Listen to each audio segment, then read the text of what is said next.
Hey everybody, and welcome back to the Black Maverick channel. I'd like to ask you guys to hit the subscribe button as you come in. And if you find this content interesting, I'd like to ask you to hit the like button. With that out the way, let's go ahead and jump into the video. There's a disturbing connection to this picture and the oppressors, okay? This picture shows white people consuming chocolate-shaped bodies, okay? Standing around a dinner table with hammers in their hand, knives, I guess, and spoons and forks, okay?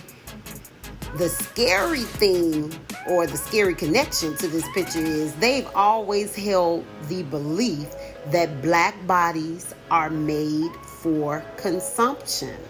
Okay, it ties back to the antebellum slavery and cannibalisms, okay, that was going on, where the oppressor would eat the slaves. There is a very detailed documented case that took place on board one of the slave ships, okay? There are plenty of other documented cases where they would mutilate our bodies, right? Cutting off different parts of our bodies, right? During the colonization of the Congo, where King Leopold II would punish, or should I just say, in many cases, just for the hell of it, you know, he would cut off the slaves' hands, okay? It's documented many times that it was the right hand. And they would cut off other parts of the body then too, right, as well. That is where you find the Belgium chocolate hand. That's actually where that comes from, right?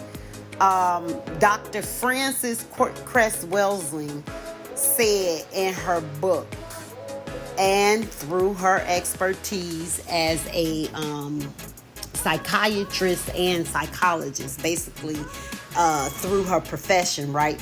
She spoke first of the fascination with the black body in general. And then she was more specifically about the black male, okay? And how the oppressor feel some kind of inadequacy as it pertains to the black man. She spoke of what Sigmund Freud called penis envy, and how whites have long had an obsession with the black male phallus. We know and understand how when a black man was lynched, they would also many times be mutilated, right? Have their bodies mutilated.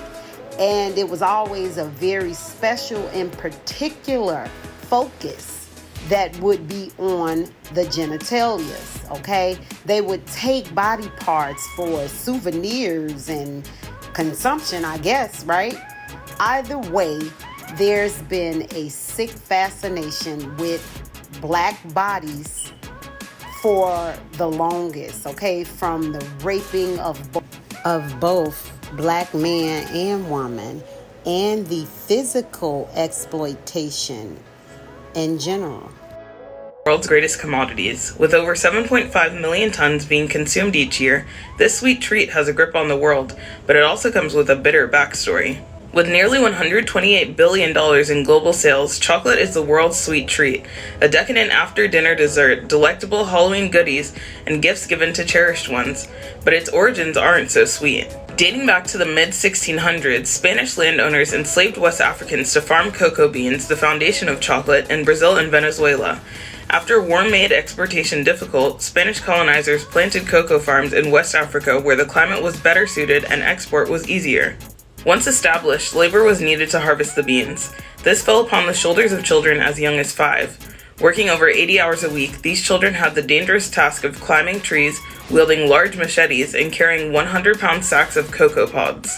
Major corporations like Hershey, Nestle, Mars, and Godiva are the biggest buyers of cacao beans. Their use of these beans perpetuates poverty and poor education for the children who must work to support their families. Corporations have built a multi-billion-dollar industry on the backs of our children.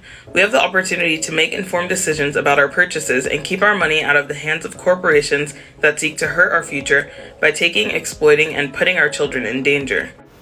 I'll just say the pictures in itself are a lot strange and ritualistic, and even more so maybe when you understand the sick practices of the colonizers, right? Consuming our bodies with the hopes of healing themselves. It's crazy. They say you are what you eat. In their cases, I guess you are who you eat. It makes me think of Miss Henrietta Lacks, who they consumed and devoured because they discovered her natural healing power, right? It sounds very cliche, but there has to be something great naturally housed within us. It gotta be. I really hope you guys enjoyed the content. If you did, I'd like to ask you guys to hit the like button and the subscribe button. And I'd also like to ask you to leave some kind of feedback in the comment section.